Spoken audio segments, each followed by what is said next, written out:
الحمدللہ رب العالمین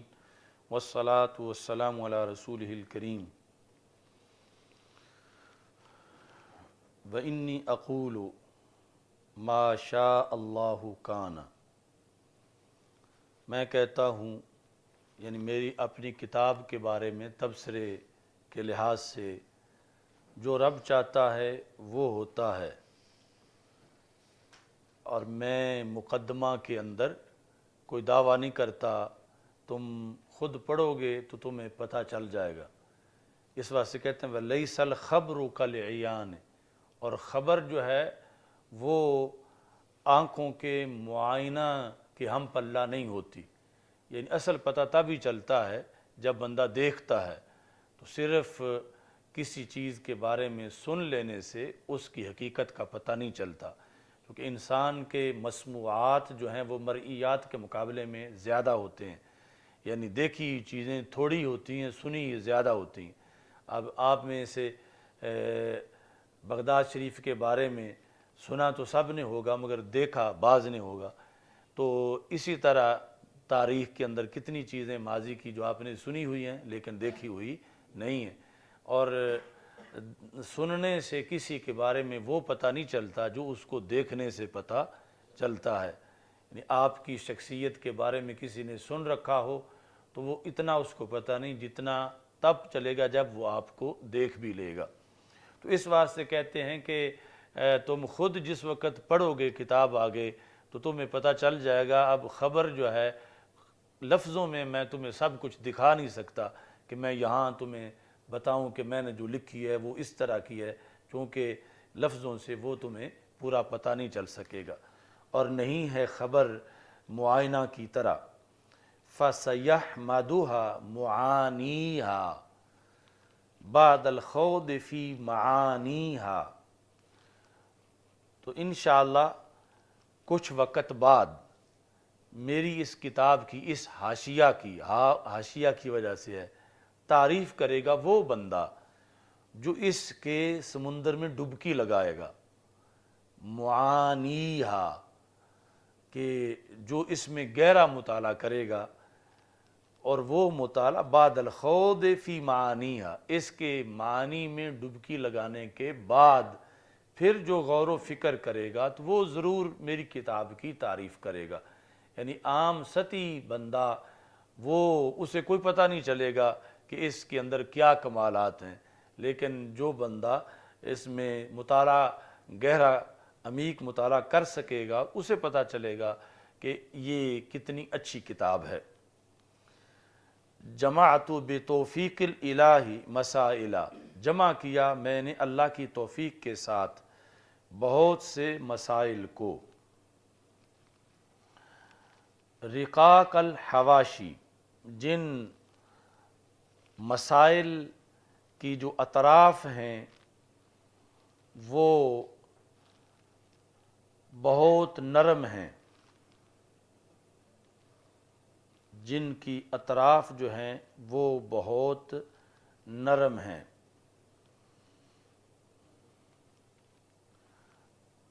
اچھا جی، جس طرح کے بنی تیم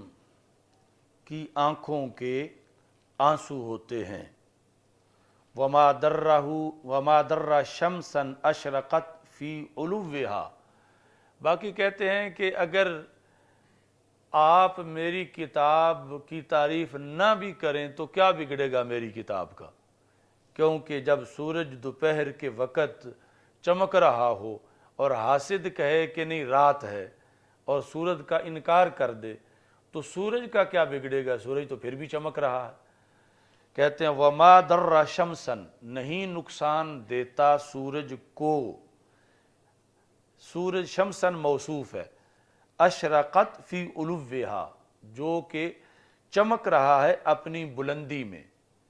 ایسا سورج کو جو اپنی بلندی میں چمک رہا ہے۔ یعنی ایک تو ہے نا کہ سورج کو گرہن لگا ہوا ہے، یا سورج جو ہے اس کو بادلوں نے چھپا رکھا ہے، یہ سورج دوپہر کے وقت بلندی پہ چمک رہا ہے، تو ایسے سورج کو نقصان نہیں دیتا کیا چیز، جہود و حسود، یہ درہ کا فاعل ہے، ایک ہوتا ہے حاسد اور ایک ہوتا ہے حسود، یعنی بہت زیادہ حاسد۔ نہیں دیتا نقصان سورج کو، ایسا سورج کہ جو دوپہر میں بلندی میں چمک رہا ہو، نہیں دیتا نقصان اس کو حاسد کا انکار کرنا، یعنی جو حاسد اس کے چمکنے کے باوجود کہہ رہا ہے کہ سورج تو طلوع ہی نہیں ہوا، تو یہ اس کا انکار کرنا، نفس الامر میں جب وہ طلوع ہے اور بلندی پہ چمک رہا ہے تو حاسد کا انکار کرنا سورج کو کوئی نقصان نہیں دیتا۔ آگے جو ہے حسود، یہ اس کے ساتھ اس کا تعلق، اصل میں واہ ہوا اور وزن شعر کی وجہ سے واہ واہ بنایا گیا ہے کہ ایسا حاسد کہ جو اس سورج کی روشنی سے اندھا بنا ہوا ہے، یعنی خود اس حسد کی وجہ سے اس کی آنکھوں پہ پٹی ہے، تو ایسے حاسد کا انکار کوئی نقصان نہیں دیتا سورج کو۔ تو یہ یعنی کہا کہ میری کتاب جو کچھ ہے وہ ہے، اگر کوئی حسد کی بنیاد پر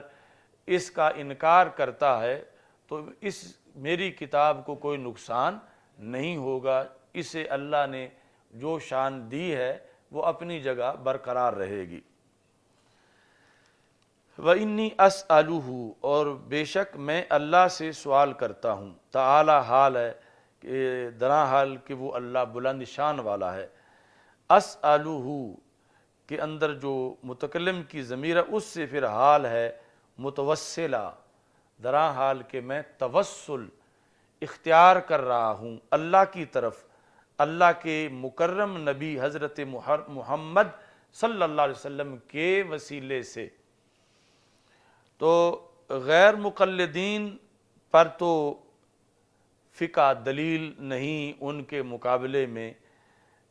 یعنی وہ ہیں ہی غیر مقلد، لیکن جو دیوبندی حضرات ہیں، دیوبندی، اور اب عقیدے میں وہ وہابی بن چکے ہیں، اور وہابی جس طرح وسیلے کا انکار کرتے ہیں ایسے ہی دیوبندی، پہلے تو جو اولین دیوبندی تھے وہ خود وسیلے کے قائل تھے، تو اب والے جو ہیں وہ جو ریال بڑھتے گئے سعودی عرب کے، تو وہابیت ان پر مکمل طور پر غالب آتی گئی۔ پہلے سب سے اولین مسئلہ تو وہ کفر عبارات کا تھا، تو پھر باقی ساری تبدیلی آہستہ آہستہ آتی گئی۔ تو اب دیوبندی جو ہے وہ تو فتاوی شامی کو مانتے ہیں، وہ فقہ حنفی کو مانتے ہیں، تو ان کے مقابلے میں آپ یہ دلیل پیش کر سکتے ہیں کہ یہ فقہ حنفی کے سپیشلسٹ ہیں امام شامی، اور ان کے نزدیک صرف اعمال صالحہ سے ہی توسل نہیں کیا جاتا بلکہ ذوات فاضلہ سے بھی توسل کیا جاتا ہے، اور پھر ذوات فاضلہ سے بعد از وصال بھی اور قبل از وصال بھی۔ تو یہاں رسول اکرم صلی اللہ علیہ وسلم کے وصال کے بعد یہ کتاب لکھنے کی مشکل کو حل کرنے کے لیے نبی اکرم صلی اللہ علیہ وسلم کی ذات کا وسیلہ اختیار کر رہے ہیں۔ اس عمل کو آج کی وہابیت اور نجدیت شرک کہتی ہے، اور اسی میں پھر آج کی دیوبندیت بھی جا کے منہ مار رہی ہے، جبکہ دوسری طرف یعنی ان کے نزدیک ایک بڑی حجت ہے فتویٰ نویسی کے اندر، فتاوی شامی، یعنی اپنے موقف کو ثابت کرنے کے لیے اس کی دلیل کو اہمیت دیتے ہیں۔ تو جس مصنف کا عقیدہ ہی مشرکانہ ہو تو اس کو دلیل کیسے بنایا جا سکتا؟ تو فقہ کے لحاظ سے یعنی جو ان کا دعویٰ ہے ہم بھی حنفی ہیں، ہم بھی حنفی ہیں، ہم بھی حنفی ہیں، تو حنفیت کے لیے بھی یہ سنیت بمعنی بریلویت ضروری ہے کہ جو عقیدہ امام شامی کا تھا اعلی حضرت نے اسے ہی آگے پروموٹ کیا، اور پہلے سے یہ عقیدہ آ رہا ہے کہ ذوات فاضلہ قبل از وصال اور بعد از وصال ان سے وسیلہ توسل کرنا جائز ہے، اور اس سے کوئی شرک نہیں ہوتا۔ تو انہوں نے کہا کہ بے نبی ہی، اور بے نبی پر عطف ہے بے اہل طاعتی، کہ یہ یعنی اگرچہ سرکار دو عالم صلی اللہ علیہ وسلم کے وسیلے کی مثل تو کوئی وسیلہ ہے ہی نہیں، لیکن جواز کے لحاظ سے اہل طاعت کا وسیلہ بھی جائز ہے۔ اس واسطے کہا کہ میں رسول اکرم صلی اللہ علیہ وسلم کی ذات سے بھی توسل کرتا ہوں، اور ساتھ جو آپ کے اہل طاعت ہیں، یا اللہ کے اہل طاعت ہیں، متقی پرہیزگار بندے، میں ان ولیوں سے بھی توسل کرتا ہوں۔ من کل ذی مقام علی، اس کا تعلق اہل طاعت کے ساتھ ہے کہ وہ اہل طاعت جو ہر اونچے اور معظم مقام سے ان کا تعلق ہے، ان سب اہل طاعت سے میں توسل کرتا ہوں۔ رسول اکرم صلی اللہ علیہ وسلم کے وسیلے کی انفرادیت تو یعنی خود رسول اکرم صلی اللہ علیہ وسلم کے سامنے حضرت سواد بن کارب نے جو نعت شریف پڑھی، جو درجنوں ماخذ میں موجود ہے، جب انہوں نے کلمہ پڑھا اور ہم نے افتتاح والی تقریر میں بھی اس کا ذکر کیا، اشہد ان اللہ لا رب غیرہ وانک مأمون علی کل غائب وانک ادنی المرسلین وسیلۃ الی اللہ یبن الاکرمین الاتائبی۔ یہ جو شعر ہے انا کا ادنا، اس میں اشہد ساتھ لگے گا کہ میں گواہی دیتا ہوں، اشہد انا کا ادنا، ادنا بمعنی ہے اقرب، شارٹ، ادنا ادنی المرسلین وسیلۃ، تمام رسولوں میں سے جن کا وسیلہ تھوڑے وقت میں رب تک پہنچاتا ہے وہ آپ کی ذات ہے۔ تو غیر نبی تو ان کا وسیلہ تو آپ کے ہم پر اللہ ہو ہی نہیں سکتا، نبی اور رسول جو ہیں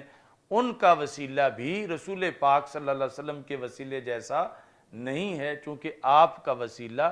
ادنی المرسلین، یعنی سارے مرسلین مضاف الیہ ہیں ادنا کا، اقرب کا، اور ان میں سے پہلا نمبر رسول اکرم صلی اللہ علیہ وسلم کا ہے۔ اور اسی نعت کے اس شعر میں یہ بھی ہے کہ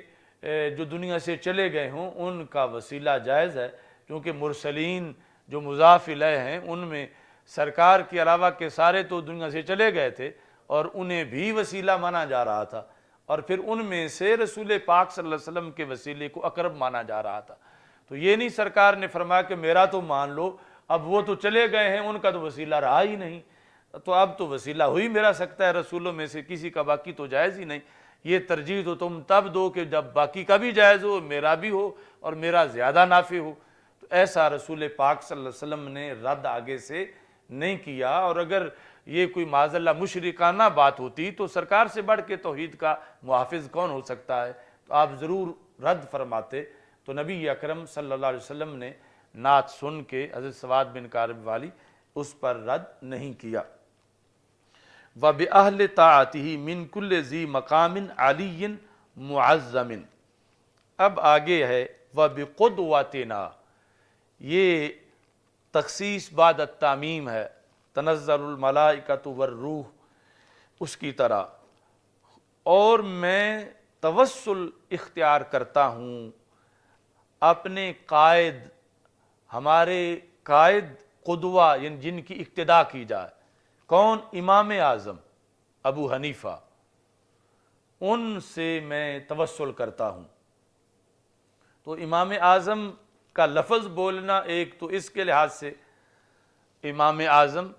یعنی نعمان بن ثابت کے بارے میں انہوں نے بولا امام شامی نے، تو اب اس کا سب کے نزدیک دائرہ کار ہے کہ یہ جن کے امام اعظم ہیں اس دائرے میں نبی تو کیا صحابہ بھی شامل نہیں ہیں، یہ ان کے بعد کے جو لوگ ہیں ان کے لحاظ سے امام اعظم ہیں۔ تو اس بنیاد پر اس امام اعظم کے لفظ پر اعتراض نہیں کیا جا سکتا، جس طرح کے کچھ موجودہ غیر مقلدین اعتراض کرتے ہیں اور انہوں نے نعرہ ہی بنایا ہوا ہے امام اعظم امام دین رحمت للعالمین صلی اللہ علیہ وسلم، جس طرح کہ غوث اعظم جل جلالہ اللہ کے بارے میں وہ لفظ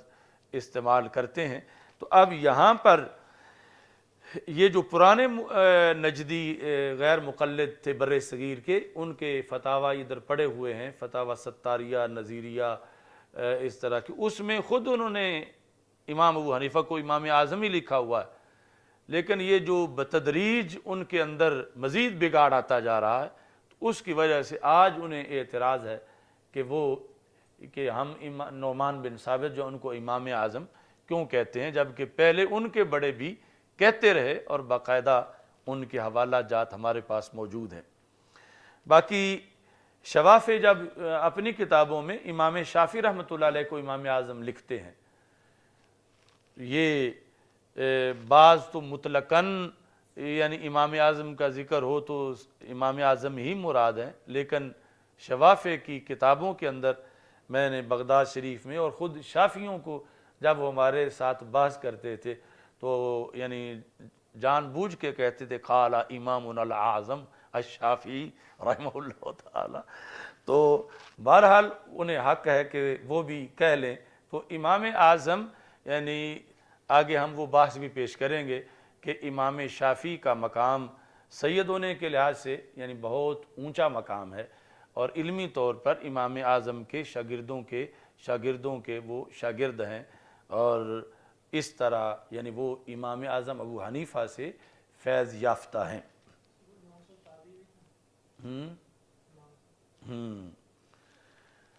اچھا جی، وَبِقُدْوَتِنَا الْإِمَامِ الْأَعْظَمِ، اب ہے کہ أَسْأَلُهُ، میں سوال کرتا ہوں، کس چیز کا سوال، کیا میں مانگنا چاہتا ہوں اللہ سے، أَن يُسَهِّلَ عَلَيَّ ذَلِكَ من انعامہ، کہ اللہ آسان کرے مجھ پر، ذالک یہ کتاب، اللہ مجھ پر آسان کرے، من انعامہ اپنے انعام سے، وَيُعِینَنِی، یُسَہِلَ پر عطف ہے کہ میں سوال کرتا ہوں کہ اللہ میری مدد کرے، اللہ اکمال ہی اس کتاب کو مکمل کرنے پر، وَإِتْمَامِهِ اس کی تتمیم پر، وَإِن يَعْفُوَ عَنْ زَلَلِی، اور میں سوال کرتا ہوں اللہ تعالیٰ سے کہ اللہ میری لغزشیں معاف کر دے، وَيَتَقَبَّلَ مِنِّی عَمَلِی، یہ پیچھے یعنی ان ساتھ لگتا جائے گا، پہلے معطوف علیہ پر عطف ہے کہ یہ سوال کرتا ہوں کہ اللہ مجھ سے میرے عمل کو قبول کر لے، وَيَجْعَلَ ذَلِكَ خَالِصًا لِوَجْهِهِ الْكَرِيمِ، اور اللہ اس کو خالص اپنی ذات کے لیے بنائے، یعنی اس میں میری نیت میں کہیں کجی نہ آئے کہ میں کوئی لوگوں سے داد لینے کے لیے لکھ رہا ہوں، یعنی میں رضائے الہی کے لیے لکھ رہا ہوں، تو اللہ میری اس میں بھی مدد کرے کہ میری نیت اسی پر ہی پکی رہے، موجبا للفوز، میں اللہ سے سوال کرتا ہوں کہ اب جو ہے وہ یجعل کے ساتھ خالصاً یجعل موجباً، کہ اللہ تعالیٰ اس کو بنائے سبب کس کا، للفوز کامیابی کا، لدیہ اپنی بارگاہ میں، فی جنات النعیم، یعنی اس کی وجہ سے رب مجھے اپنے جوار میں جنت نعیم میں جگہ عطا فرمائے۔ اب پھر پیچھے جائے گا، اسألہ، اور میں سوال کرتا ہوں کہ اللہ تعالیٰ نفع دے اس کے ساتھ بندوں کو، فی عامات العباد، یعنی صرف جہاں میں جس ملک میں لکھ رہا ہوں، دمشق میں، شام میں، یہی نہیں پوری دنیا میں اللہ جو ہے لوگوں کو فائدہ دے، جس طرح کہ ان کی یہ دعا قبول ہوئی کہ بر صغیر پاک و ہند کے اندر بھی یعنی اس کو رائج کیا گیا اور بہت زیادہ اس سے استفادہ کیا گیا فتاوی شامی سے۔ وَإِن يَسْلُكَ، اور میں سوال کرتا ہوں اللہ تعالیٰ سے یہ کہ اللہ تعالیٰ چلے رویہ رکھے میرے بارے میں، وَإِن يَسْلُكَ بھی متعدی ہو جائے گا کہ اللہ چلائے مجھے ہدایت کے راستے پر، خود ہے یسلک کو چلنا، اب باصلہ آیا ہے تو اللہ چلائے مجھے ہدایت کے راستے پر، وَيُلْهِمَنِ الصَّوَابَ، اور اللہ تعالی مجھے الہام کرے درستگی کا، وسدادہ، اور قول سدید ہوتا ہے سچا قول، درست قول، ثواب کے مترادف ہی ہے کہ اللہ تعالیٰ مجھے درست لکھنے کا الہام کرے۔ وَأَن يَسْتُرَ أَثَرَاتِي، اور اللہ میری لغزشوں پہ پردہ ڈالے۔ اثرات لغوی معنی جہاں میں پھسل جاؤں۔ وَيَسْمَعَ عَنْ حَفَوَاتِي، اور میری کمزور باتوں سے رب ذوالجلال پردہ ڈال دے، لغوی معنی ہے چشم پوشی کرے، یعنی اللہ مجھے میری حفوات جو ہیں وہ معاف کر دے۔ فَإِنِّي مُتَطَفِّلٌ عَلَى ذَلِكَ، تو یہ کہتے ہیں کہ میں اس میدان میں ابھی طفل شیر خار کی طرح ہوں، لست من فرسان تلک المسالک، ان راہوں کا میں گھوڑ سوار نہیں ہوں۔ یعنی میں یہ بھی کسر نفسی کے لحاظ سے کہ یہ اتنا بڑا کام کرنا، میں اپنے آپ کو اس کے اہل نہیں سمجھتا۔ میں سمجھتا ہوں کہ جیسے کسی رستے پہ کوئی بچہ گھٹنوں کے بل چل رہا ہو اور منزل بڑی دور ہو، اور وہ رستہ گھوڑ سواروں والا ہو، اور اس پہ کوئی بچہ گھٹنوں کے بل چلنا شروع ہو جائے، تو یہ میری صورتحال ہے کہ میں گھوڑ سوار ان رستوں کا نہیں ہوں، لیکن میں مدد طلب کرتا ہوں من طول ہی، اللہ تعالیٰ کی طاقت سے، وَأَسْتَعِدُّ بِقُوَّتِهِ، اور میں استعداد طلب کرتا ہوں، لغوی معنی ہے میں تیاری حاصل کرتا ہوں اللہ کی قوت سے، وَحَوْلِهِ، اس کی توفیق سے، وَمَا تَوْفِيقِي إِلَّا بِاللَّهِ عَلَيْهِ تَوَكَّلْتُ وَإِلَيْهِ أُنِيبُ۔ اچھا، اس کے بعد جو ہے وہ ہے ان کی سند، اجازت۔ یہ جو لفظ ہوتا ہے خلیفہ مجاز، بعض لوگ تو ویسے ہی مجاز کرتے رہتے ہیں، تو مجاز تو حقیقت کے مقابلے میں ہوتا ہے، تو اجازت، اقامہ، اجازہ، تو اس سے اسم مفعول ہے مجاز، یعنی جن کو اجازت کسی شیخ کی طرف سے دی گئی، تو انہوں نے پھر ان کے شیوخ کی طرف سے جو انہیں فقہ کی اجازت دی گئی وہ سند انہوں نے لکھی۔ ہمارے یعنی بر صغیر میں فقہ کا دورہ علم حدیث کے مقابلے میں نسبتاً زیادہ رہا،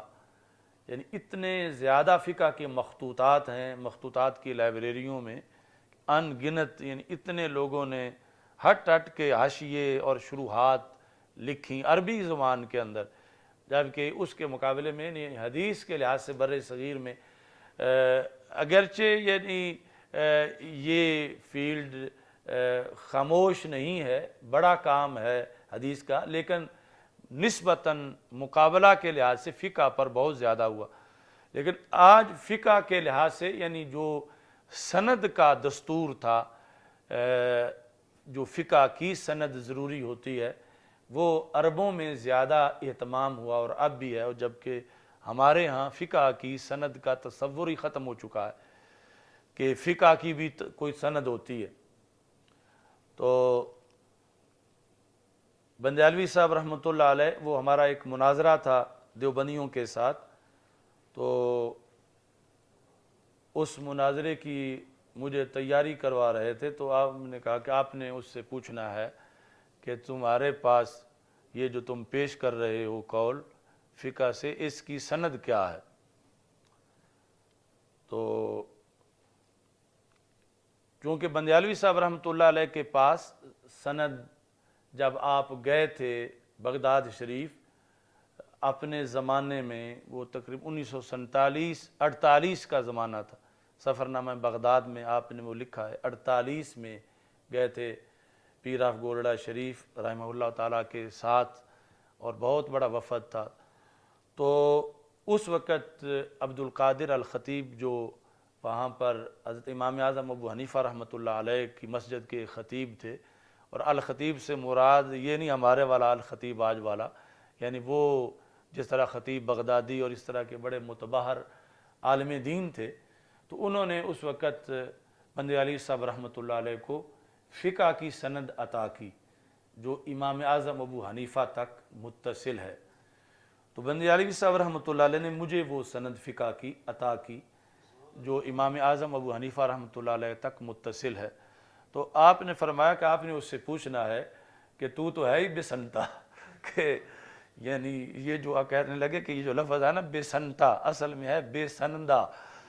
تو یعنی ان کے پاس تو سند ہے ہی نہیں۔ تو اللہ کے فضل سے ہمارے پاس ڈبل سند ہے بغداد شریف کی،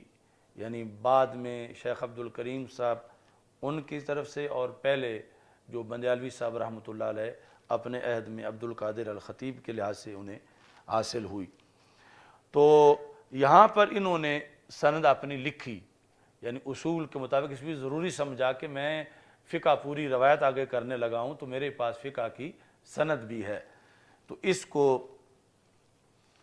آپ نے آگے جا کے سندو ابن عابدین الی ابی حنیفہ تھا، امام اعظم ابو حنیفہ رحمۃ اللہ علیہ تک، اور پھر رسول اکرم صلی اللہ علیہ وسلم کی ذات گرامی تک۔ اس میں آخری لفظ جو ہیں وہ دیکھو جو صفحہ نمبر 9 پہ ہیں، یعنی چلتے چلتے عن الامام محمد بن الحسن الشیبانی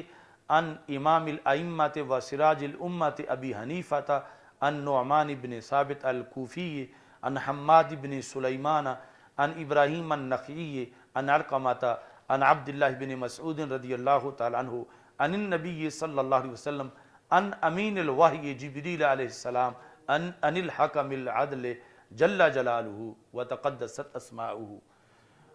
تو اس طرح یہ جو مجھے شیخ نے لکھ کر دی بغداد شریف سے، اس میں بھی یعنی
ہوتے ہیں۔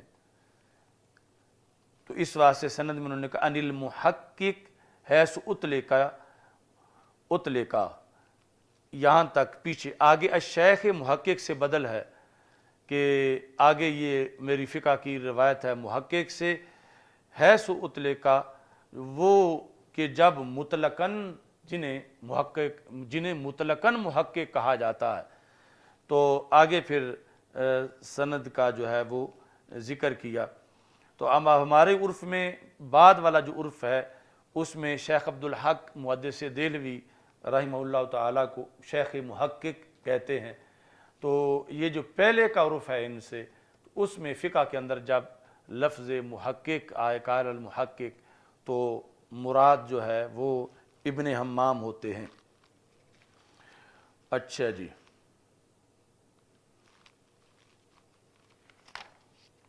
چلو آگے بسم اللہ الرحمن الرحیم سے پھر یہاں تک تو تھا جو ابن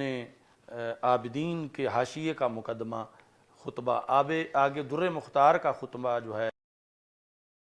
رحیم سے شروع ہو رہا ہے کہ اس کے بعد پھر اس میں آگے تنویر الابصار کا متن جو ہے وہ شروع ہوگا۔ تو اب آگے پھر اس کے اندر سے منتخب چیزیں جو ہیں جو فقہ کے لحاظ سے ضروری ہیں، چونکہ بعض چیزیں ایسی ہیں جو آپ شروع سے پڑھتے آ رہے ہیں، حمد